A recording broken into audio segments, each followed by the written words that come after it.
औज़ुबिल्लाहिमिनश्शैतानिर्रजीम बिस्मिल्लाहिर्रहमानिर्रहीम।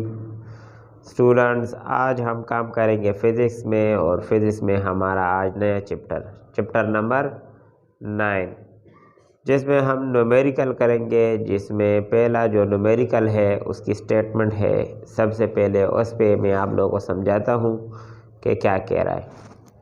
A person body is covered with 1.6 metre of wool clothing। एक बंदा है, ठीक है, और उसकी जो बॉडी है उसने कपड़े पहने हुए हैं। किस चीज़ के पहने हुए हैं? वूल, यानी ऊन की, ठीक है।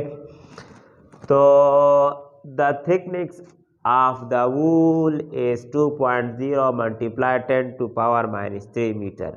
यानी उसके जो कपड़े पहने हुए हैं उसकी जो वो है मोटाई, ठीक है, वो कितनी है? 2.0 मल्टीप्लाई 10⁻³ मीटर उसकी मोटाई है कपड़ों की। The temperature at the outside surface of the wool is 11 centigrade. जो वो कपड़े पहनता है उस कपड़ों की जो टेम्परेचर है वो कितनी है? 11 सेंटीग्रेड है। And the skin temperature is 36। फिर हम कहते हैं कि इंसान की बॉडी की टेम्परेचर कितनी होती है? 36। अच्छा, तो फिर कह रहे हैं how much heat per second does the person loss due to conduction. Thermal conductivity of wool is K 0.04 Wm-K। अच्छा, तो फिर हम क्या कहते हैं? इंसान का जो टेम्परेचर है ये टेम्परेचर कपड़ों में कन्वर्ट होता है, ट्रांसफ़र होता है। तो ठीक है, तो ये कह रहे हैं कितना टेम्परेचर ट्रांसफ़र हो रहा है वो फाइंड करना है। अच्छा, तो उसके लिए हम क्या करेंगे? यानी इसमें कितनी हीट क्या हुई है?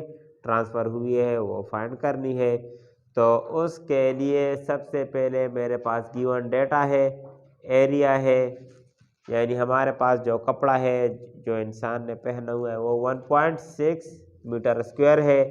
थिकनेस, मोटाई कितनी है? 2 × 10⁻³ मीटर है। और टेम्परेचर कितना है? टेम्परेचर T1 यानी कपड़ों का टेम्परेचर 11 सेंटीग्रेड है, और बॉडी का जो टेम्परेचर है वो 36 है। इसमें डिफरेंस कितना है वो हमने फाइंड किया, तो डिफरेंस 25 सेंटीग्रेड आता है। तो फिर थर्मल कंडक्टिविटी कैसे जाहिर होती है? थर्मल कंडक्टिविटी से कहते हैं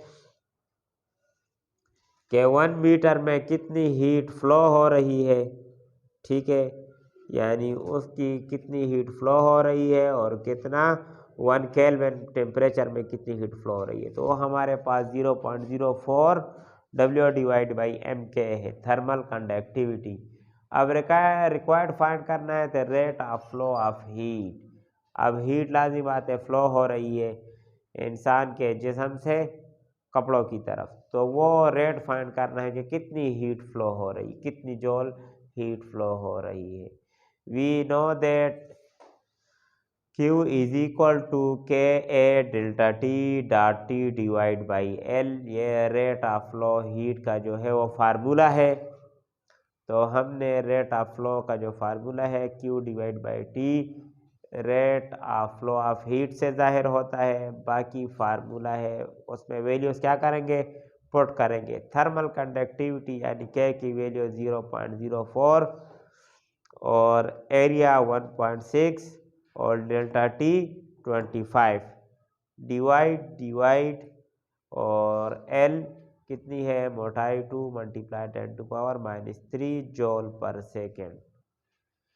तो इसमें अब क्या होगा? इन सब को मल्टीप्लाई करेंगे तो ये आएगा और डिवाइड बाई सेकेंड। तो अब देखिए 10⁻³ है, ये पॉइंट अब इधर है। अब ये पॉइंट हम 8 से आगे ले जाएंगे तो क्या हो जाएगा? 10⁻² हो जाएगा। तो इसके साथ मैंने क्या किया है, अच्छा सॉरी, ये पॉइंट इधर है, ये पॉइंट मैं इस तरफ ले आया हूँ, तो ये 10⁻³ की जगह 10⁻² हो गया है। अब जॉल पर सेकंड हमारे पास बराबर है वाट के। हम जूल पर सेकंड की जगह क्या लिख सकते हैं, वाट, यानी 8.0 मल्टीप्लाई 10⁻�0 वाट। तो जो इंसान के जिस्म में जो टेम्परेचर है, ठीक है, वो कपड़ों की तरफ क्या हो रही है, ट्रांसफ़र हो रही है। तो वो कितनी हीट फ्लो हो रही है, वो हमारे पास 8.0 मल्टीप्लाई 10⁻2 वाट। आप लोगों ने देखा होगा जब सर्दियों में हम ये कपड़े पहनते हैं तो कपड़ों का जो टेम्परेचर है वो क्या होता है, कम होता है, 10, 12, 15, 16 होता है। लेकिन हमारी बॉडी का जो टेम्परेचर है वो 36 है। तो फिर हमें वो कपड़े क्या महसूस होते हैं, ठंडे महसूस होते हैं, ठीक है। फिर वो गर्म कब होते हैं, जो हमारी बॉडी की जो टेम्परेचर है वो ट्रांसफ़र हो जाती है कपड़ों में।